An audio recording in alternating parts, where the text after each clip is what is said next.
amigos? Bienvenidos a una emisión más de su programa En Derecho, donde ponemos al alcance de los demás los conceptos jurídicos elementales. ¿Alguna vez se ha preguntado usted cuánto vale su casa, cuánto vale su coche, cuánto vale una obra de arte, una herencia?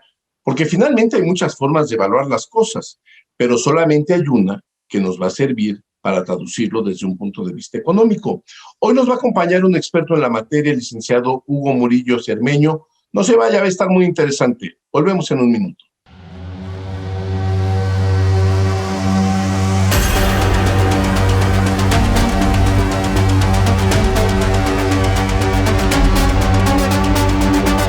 En Derecho, con Carlos González Robles.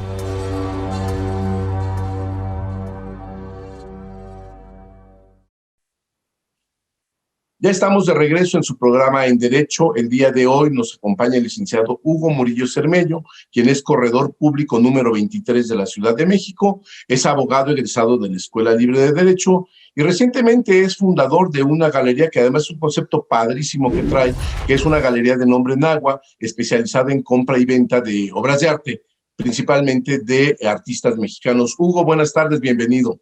Gracias, Carlos, buenas tardes. Gusto en saludarte y a todo el público. A ver, Hugo, vamos a partir de lo que es lo elemental que mucha gente no entiende muy bien. La gente cuando escucha hablar de un corredor público, pues a veces creen que es un señor que está trabajando en la bolsa o que corre casas o que hace una serie de situaciones así. ¿Cuál es la realidad de lo que es un corredor público? Porque digo, muchas veces tenemos necesidad de algún tipo de un servicio determinado en algunas partes de la República, que a mí me ha pasado cuando hemos llevado asuntos en otras partes, sobre todo en aspectos mercantiles, y necesitamos los servicios de alguien como tú, y no es tan fácil de encontrar. ¿Qué es lo que hace un corredor, Hugo, y cuáles son las diferencias que pueden llegar a tener con lo que normalmente la gente considera que es el único que lo hace, que son los notarios públicos? Tenemos varias funciones, y sí, nos parecemos a los notarios en algunas de ellas. Por ejemplo, la fe pública, compartimos fe pública, nosotros estamos especializados en materia mercantil, los notarios manejan materia civil y mercantil. ¿Qué quiere decir? Con un notario puedes hacer un testamento, la escritura de tu casa. Con nosotros, como estamos especializados en materia mercantil, nos abocamos a atender las necesidades de las empresas y de los comerciantes, tanto personas físicas como personas morales. O sea, ¿qué quiere decir? Desde constituir una empresa, protocolizar actas de asamblea, asesorarlos, hacer notificaciones, fes de hechos, expedir copias certificadas de los documentos que requieran, todo eso enfocado a la materia comercial. Pero también hacemos avalúos, tenemos esa facultad, podemos evaluar cualquier bien, derecho o servicio, lo que sea. O sea, desde una marca, inmuebles, maquinaria y equipo, obras de arte, lo que se requiera para poder sustentar y acreditar el valor de un activo o de un bien que forma parte del patrimonio de las personas, tanto físicas como morales. Además, perdón, Carlos. Adelante. Arbitraje, también tenemos facultades de mediación en materia de resolución alternativa de controversias y también, como se indica nuestra denominación de corredor público, podemos correr bienes. O sea, el típico corretaje, no solamente de casas, como la mayoría de la gente lo conoce, sino también de otros bienes, como puede ser también las obras de arte o maquinaria, etcétera. Ahora, dime una cosa, la materia mercantil, pues todos sabemos que es una materia federal. La materia civil, que es la materia que ven los notarios públicos, es una materia local. También existe esta diferencia en cuanto a jurisdicción, es decir, tú eres un corredor público de la Ciudad de México, pero tú puedes ejercer en cualquier parte de la República o estás limitado solamente a la Ciudad de México. Es excelente pregunta. Nosotros estamos regulados por una ley federal, como bien señalas, la Ley Federal de Correduría Pública, pero para efectos de fe pública solamente podemos actuar en la entidad donde nos habilitaron como corredores públicos. Yo nada más puedo actuar en la Ciudad de México, pero en fe pública. Pero en evaluación sí puedo llevar a cabo evaluación en cualquier parte de la República. Hemos hecho avalúos incluso fuera de la República. De acuerdo. Ahora, dime una cosa, Hugo, que además es la parte más importante y más relevante de lo que vamos a ver en este programa. Hablas mucho de la evaluación.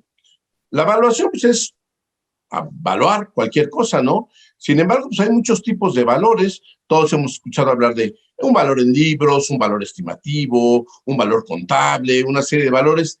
Y sin embargo, yo creo que las cosas se evalúan de diferente manera y con distintas técnicas. Me imagino que no es lo mismo evaluar un bien inmueble para mí, para una persona física que no soy comerciante, que lo que quiero es venderlo, que tú me digas, oye, pues tu casa vale 10 pesos, a un valor de una empresa que se encuentra en constante movimiento, porque las empresas también tienen pues estos flujos de dinero que hacen que a veces valgan mucho, que hacen que a veces valga poco, depende de sus deudas, de una serie de cuestiones contables. ¿Cómo es que ustedes establecen estas diferencias? ¿Tienen una metodología previamente establecida? ¿Ustedes tienen una capacidad específica para poderlo hacer de una manera objetiva? Cuéntanos un poquito de esto. Sí hay reglas, Carlos. Por supuesto que hay reglas, no solamente en nuestra materia, sino en materia contable, que se han ido uniformando a lo largo de los años. Efectivamente, los valores son importantísimos para poder obtener una cifra que esté acorde con la realidad y que siga estas metodologías. ¿Qué sucede? Cuando se registra un valor, este valor puede registrarse de una manera histórica. ¿Qué quiere decir? Como los valores nominales que tú señalas o los valores en libros. Por ejemplo, si una empresa adquiere un activo y lo registra en libros, le va a poner el valor de la factura que en ese momento tiene. Pero esto es para efectos fiscales. Como los empresarios saben, una vez que se registra el activo conforme al valor de factura, se puede ir depreciando si es un activo tangible o se puede ir amortizando, que es un concepto análogo, si es un activo intangible.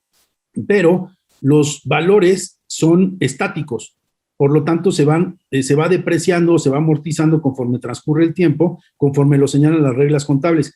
Pero esos valores estáticos no forzosamente o no en todos los casos coincide con la realidad. ¿Por qué? Porque tú le asignas un valor a las acciones, tienen un valor nominal, por ejemplo, o el activo que adquiriste tiene un valor en libros conforme al valor factura, pero a la vuelta, al paso del tiempo, ese valor se puede modificar en función de los avatares de la demanda, de la oferta y de los precios en los que se intercambian esos bienes.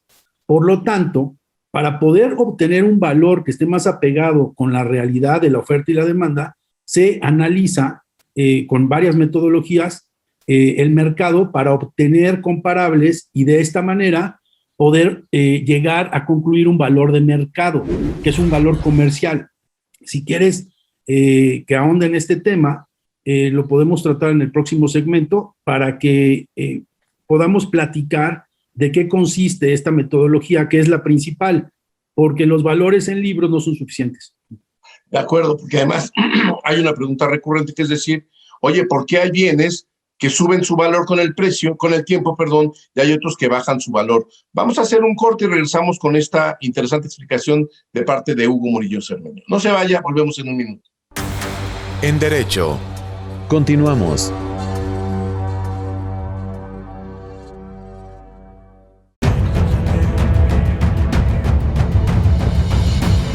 En 1986 nació Información Dinámica de Consulta con la misión de dar información a profesionales del ámbito jurídico. Evolucionamos contigo y en 2001 logramos informarte en tiempo real gracias al nacimiento de IDC Web. Dimos paso en el 2016 a Foro IDC, un evento de alto nivel para el impulso de la competitividad del empresario mexicano. En 2017, unificamos cada avance bajo el dominio www.idconline.mx. Hoy puedes encontrarnos en múltiples plataformas con información vanguardista y especializada para capacitar e informar a los elementos clave de las empresas.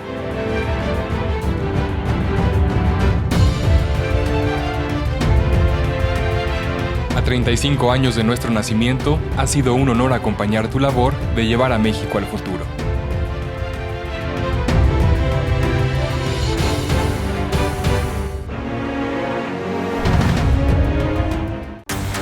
En Derecho. Regresamos. Bueno, pues ya estamos aquí de regreso en su programa En Derecho. Hoy nos acompaña el licenciado Hugo Murillo Cermeño, corredor público número 23 de la Ciudad de México. Hugo, nos habíamos quedado en el segmento anterior que nos estabas explicando de una manera por demás clara y muy interesante la forma en la cual se pueden hacer este tipo de avalúos. Me decías que también va a depender un poco de la dinámica de los mercados y todo, porque es algo que me preguntan mucho. Oye, ¿por qué de repente en una evaluación algo a mi compadre le sale que subió de precio y a mí me sale que bajó de precio, o más bien de valor? ¿Cuál es una razón para poder hacer esta explicación? Hay bienes que se deprecian por el paso del tiempo. Por ejemplo, la maquinaria se deprecia por su antigüedad, por el uso que se le da, por el desgaste natural que tiene, y también tiene que ver con el mantenimiento, tanto correctivo como preventivo. O sea, si tú tienes una línea de producción integrada por diferentes máquinas, evidentemente estas máquinas tienen un desgaste y va a depender mucho el valor que arroje con el transcurso del tiempo en función del mantenimiento que hayan recibido. Se hace un comparativo. ¿Cuánto vale una máquina nueva? Y en función de eso se analiza el estado en el que se encuentra la máquina actual y se determina el valor que tiene. Obviamente, si está en buen estado, su valor va a ser más similar al valor que tiene una máquina nueva. Pero eso no quiere decir que no pierda valor. ¿Me explico? O sea, hay una pérdida de valor, normalmente, a menos que la máquina haya sido intervenida con mejoras, con actualizaciones, con upgrades, y entonces, en ese caso, el valor puede ser que suba. Pero hay que analizar cada bien en concreto para poder determinar si su valor subió o se demeritó. En un caso como el que estábamos platicando, normalmente los valores se demeritan.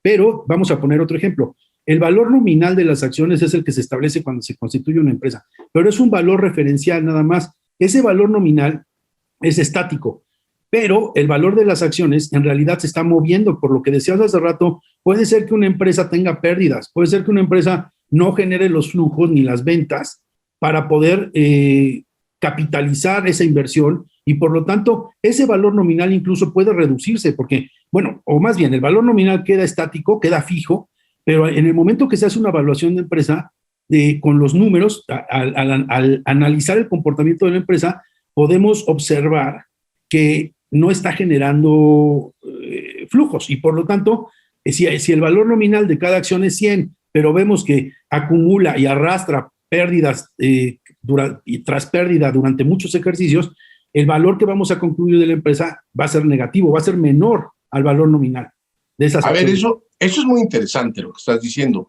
porque se puede dar el caso, vamos a hablar, por ejemplo, de una línea aérea, ¿no? En la cual sabemos que la mayoría de ellas, sus aviones, sus flotas son arrendadas, pero vamos a suponer que fueran propias.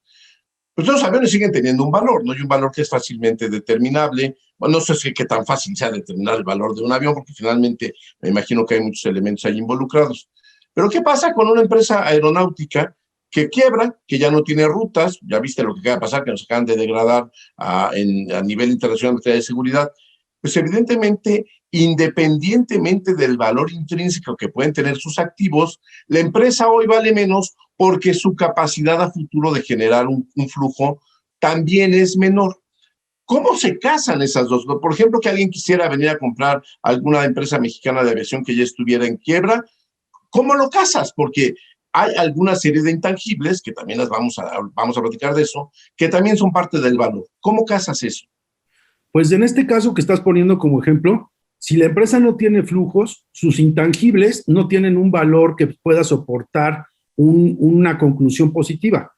En estos casos, y nos hemos topado en muchas ocasiones, desgraciadamente, con que nos tenemos que ir a los activos fijos, a los fierros, a los tabiques de la empresa, porque sus intangibles no tienen un valor. Estamos viendo que se generó un flujo durante un tiempo, una temporada, durante algunos años o muchos años, pero la perspectiva de crecimiento es cero o incluso es negativa, ¿no? Como está sucediendo en este sector en este momento, ¿no? Y no tienen una proyección, por lo tanto, que permita soportar una conclusión que genere un valor. Más bien el valor está decreciendo, y desgraciadamente en esos casos nos tenemos que enfocar ya no a los intangibles, sino a los tangibles. O sea, ¿qué hay para recuperar? Porque hay que descontar las deudas, los pasivos laborales, etcétera, etcétera. Y es cuando entran los procesos de concurso, que es darle prioridad a los acreedores que la tienen, a los acreedores preferentes. Pero para poderles dar prioridad es necesario considerar, evaluar cuáles son los activos de los que se puede obtener algo para poder cubrir esas deudas. Y entonces sí, nos vamos a nos salimos del esquema financiero en estricto sentido y empezamos a evaluar los activos tangibles que tiene la empresa para poderlos hacer líquidos, o sea, esto es vender, obtener recursos para pagarle a los acreedores. Ahora, hay una parte que también es importante, que es, pues como quien dice, la buena fama de la empresa, ¿no? Supongamos que es una empresa que está saludable, que está generando, que sí tiene un flujo positivo, y además tiene un goodwill o un intangible que vale. Por ejemplo, no es lo mismo que tú seas la Chilindrina S.A., aunque te dediques a comercializar comestibles y todo lo que comercializa un supermercado, a que te llames Walmart de México. Y tiene que haber también un sustento de por qué uno vale más y otro vale menos, siendo que las dos generan flujo, pero de alguna manera, pues una hace ganar más dinero que la otra. ¿Hay algún criterio objetivo para esta disposición, para este avalúo? Por supuesto. Las metodologías en materia financiera, hay muchas y están soportadas precisamente en el volumen de ventas de las empresas, lo que genera de riqueza, ¿no? Porque es muy diferente el ejemplo que tú pones. O sea, si una empresa durante un determinado tiempo está generando un determinado flujo, su valor va a ser muy diferente al de una empresa que tiene un flujo mucho mayor, porque está demostrado numéricamente, se acredita, se soporta de forma sin dejar lugar a dudas que la empresa que tiene un valor mayor es porque tiene más ventas, por lo tanto más flujos, e incluso puede ser que tenga menos gastos, por ejemplo, que hayan reducido sus gastos operativos o administrativos. Por ejemplo, antes de ir a una pausa, explícanos en 30 segundos cómo puedes valorar, por ejemplo, una marca, la marca por sí sola. Sí, hay un método, por ejemplo, de descuento, de flujos de efectivo descontados a valor presente. ¿Qué quiere decir? Que estás proyectando los flujos, esto es, los ingresos que genera una empresa, los traes a valor presente y aplicas fórmulas que están muy estudiadas, muy analizadas, para que de esa manera puedas decir, esta marca, que forma parte del patrimonio de una empresa, está generando estos flujos. De acuerdo. Pero entonces me imagino que tiene que haber una correlación entre tu número de, o más bien, perdón, tus números o tus cifras de negocios con la marca que estás vendiendo. Vamos a ir a una pausa, Hugo. Ahorita regresamos en un segundo. No se vaya, estamos en su programa En Derecho. En Derecho. Continuamos.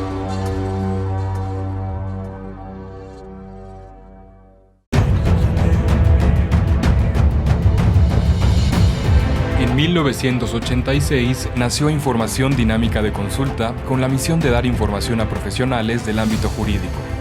Evolucionamos contigo y en 2001 logramos informarte en tiempo real gracias al nacimiento de IDC Web.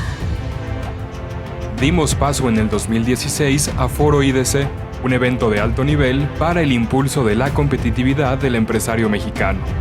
En 2017, unificamos cada avance bajo el dominio www.idconline.mx. Hoy puedes encontrarnos en múltiples plataformas con información vanguardista y especializada para capacitar e informar a los elementos clave de las empresas.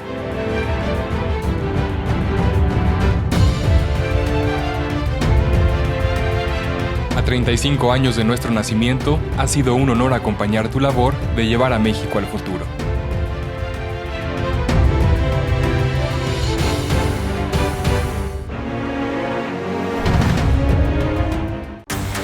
En Derecho. Regresamos. Ya estamos de regreso con este tema muy interesante que es justamente cómo evaluar lo que tenemos o lo que queremos comprar. Hugo Murillo, con quien además me une una gran amistad de hace muchos años, es una persona que además de dedicarse al derecho, pues le dio por dedicarse al arte, porque es una persona con mucha sensibilidad. Y bueno, se ha vuelto experto también en evaluar obras de arte. Como les decía al principio, tiene una galería de arte que de manera, para mi gusto, admirable, ha decidido impulsar de manera decidida a los artistas mexicanos, que necesitamos mucho impulso. Bueno, necesitamos, yo no soy artista. Hugo, las obras de arte es todo un tema, porque ahí evidentemente yo creo que pueden haber no solamente la cuestión de si es un artista conocido, si es desconocido, si está vivo, si está muerto, hasta estás. Yo creo que parte de una cosa mucho más básica, que es saber si un Picasso que tengo yo en mi casa es auténtico o no es auténtico. ¿Cómo pueden ustedes saberlo? ¿Son expertos también en ese tipo de situaciones contratan a un experto para determinar la autenticidad. Hace un momento comentabas el caso de evaluación de aviones. Nosotros por facultades legales, o sea, por la ley nos otorga la facultad de poder evaluar cualquier cosa, pero sería irresponsable de nuestra parte, y para contestar tu pregunta, que hiciéramos la evaluación de cualquier cosa sin tener el apoyo de expertos. Existen expertos que le han dedicado su vida a evaluar aeronaves o a evaluar barcos o a evaluar joyas. Nada más hay que preguntarle a los peritos de Monte de Piedad. O sea, es impresionante el grado de especialización y de conocimientos que alcanzan para evaluar determinados bienes. Evidentemente también en obras de arte existe el mismo tema. Hay especialistas que se dedican a evaluar exclusivamente la obra de determinados artistas durante determinado periodo, por ejemplo. Hay especialistas para cada artista importante. Por supuesto que no podemos evaluar todo, pero sin la ayuda de un experto, pero lo que estamos diseñando aquí es algo que este punto que tocas nos parece crucial, porque nosotros nos estamos enfocando a mercado primario. Esto es, ¿qué quiere decir? Mercado primario y mercado secundario. Mercado primario es lo que está generando el artista. Nuestros artistas, los artistas que integran este colectivo, estamos registrando su obra, le estamos dando seguimiento, estamos generando los catálogos, porque estamos previendo, estamos haciendo un trabajo preventivo para que cuando entremos a mercado secundario con las obras de estos artistas, que ya nos está sucediendo, podamos tener la certeza absoluta de que esta obra es de este artista. Porque perdón que te interrumpe. ¿Podrías explicarnos cuál es esta diferencia entre un mercado primario y un mercado secundario? Claro, mercado primario es lo que genera el artista. Es cuando todavía esa obra no se ha comercializado por segunda ocasión. Es cuando el artista hace un cuadro, pinta un cuadro y lo vende. O sea, cuando se crea esa obra de arte, el mercado primario por eso es primario, porque es la primera venta. Ahora, a partir de que ya salió al mercado esa obra de arte y que ya se adquirió por una ocasión, después hay muchos casos que se empieza a vender otra vez, o sea, que continúan las ventas. A partir de la segunda venta, eso se conoce como mercado secundario. Por eso, de segunda venta. Nosotros nos enfocamos a mercado primario, pero también ya estamos manejando algunas obras en mercado secundario. Para contestar tu pregunta, cuando se requiere una venta de mercado secundario, nos allegamos de expertos en ese artista para que nos ayuden a determinar si la obra es auténtica o no.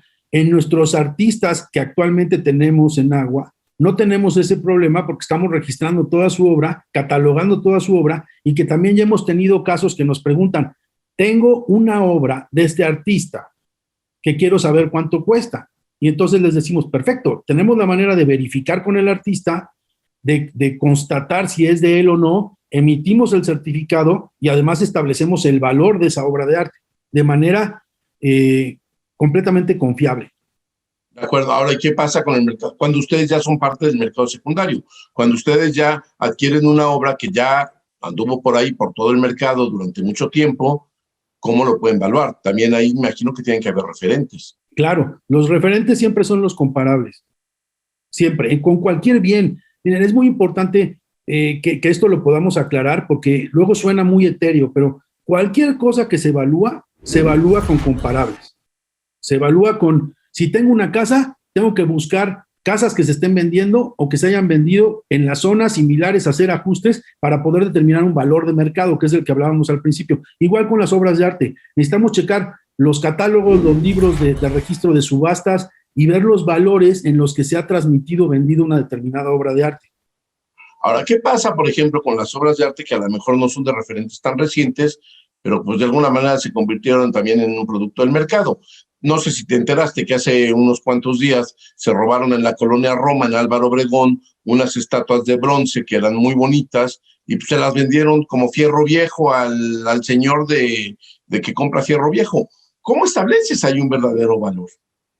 Necesitas comparables, necesitas determinar quién es el artista y si se ha vendido alguna obra de ese mismo artista o si se vendió o si tenemos alguna referencia, porque si no tenemos una venta de ese artista, tenemos entonces que generar una especie de comparativo que es siempre se requiere mucho análisis para poder soportar el valor, tal vez con un artista similar que sí tengamos información. ¿Me explico? O sea, necesitamos información. Al final esta labor, este sector se basa en la información. Entonces, no vale tanto el valor estimativo que yo le puedo dar a la acuarela que pintó mi hijo en el kinder, que para mí vale millones de dólares, y en el mercado no vale nada, porque con todo y todo, pues, es un producto que no tiene ninguna demanda. Entonces, estamos concluyendo que tiene mucho que ver la oferta y la demanda, y tal vez no tanto mis gustos artísticos personales. Por supuesto. O sea, hay un valor emotivo, un valor sentimental y un valor de mercado que está determinado por oferta y demanda, efectivamente. Ahora, ya para concluir, porque ya nos queda muy poquito tiempo, Hugo, ¿cómo ves el mercado del arte en México? Digo, yo sé que ahorita a lo mejor es un momento bastante atípico, saliendo de pandemia y todo esto. ¿Cómo ves el futuro del mercado del arte en México? Yo creo que bien, porque el arte se está entendiendo que no solamente implica un disfrute estético, sino también una inversión. Es muy importante que esto se vaya generalizando, y es lo que está sucediendo. Yo creo que hay un futuro prometedor. Además, nuestros artistas, es impresionante la creatividad que tienen. Hugo, muchísimas gracias por habernos acompañado el día de hoy. Se nos ha terminado el tiempo. Te pido autorización para que algún día podamos visitarte en tu galería y que nos hables un poco más de las obras en específico.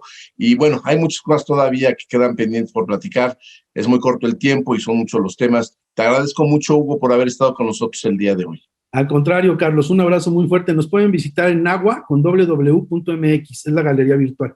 Muchas gracias, y muchas gracias a usted por habernos acompañado en esta emisión de En Derecho. Nos vemos la próxima semana con un tema muy novedoso. Muchas gracias y hasta la próxima.